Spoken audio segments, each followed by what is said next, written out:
Hello there, how are you today?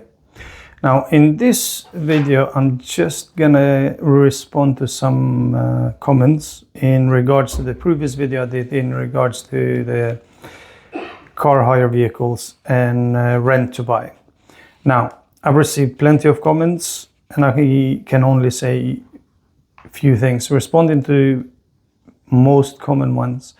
These companies in this day and age when technology is used on every way, why they charging drivers £15, some of them even £20 to send a fine that the driver has received, regardless if the driver could actually be in the right and appeal and win successfully that parking fine or whatever fine that might be. The rental company will actually charge you to send you a letter, which they can email it, or they could just text it, but they call it an administration fee.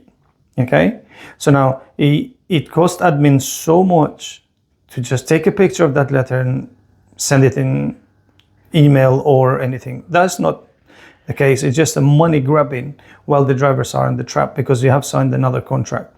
Another issue that I have received from so many drivers myself, and I've seen the actual documents and some recordings in few cases as well, is when these people who work for these companies, almost all of them, only one of them I haven't heard yet, but there's other ones I have received evidence from drivers to actually prove beyond reasonable doubt that they are telling drivers completely different thing, face to face, in word of mouth basically. But if you read the terms and conditions they have actually signed is completely the opposite what the drivers were told on verbal.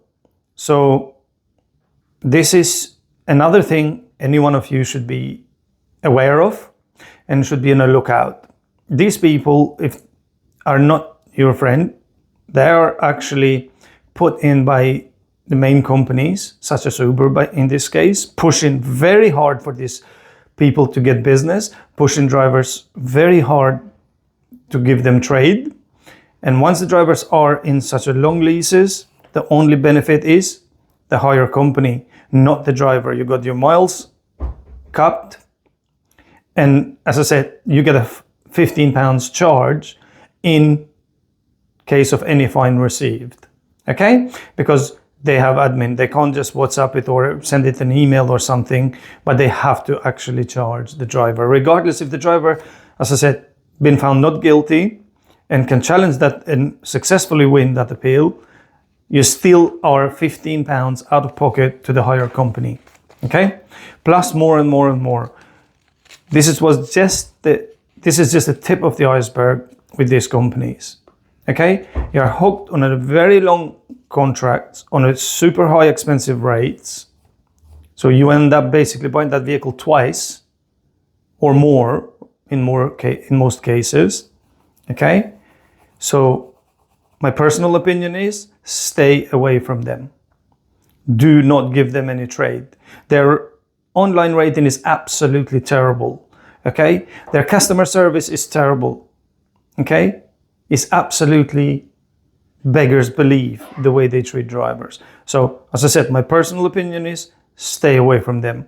And to you gentlemen who have asked the question, yes, they do charge for any fine that they will send you. If you receive a fine, regardless you're at fault or not, these companies will charge. I've seen evidence, £15 per single letter. Okay, so be careful. Stay away, in my personal opinion, from these companies. They are not people to do business with. Thank you. Have a good day.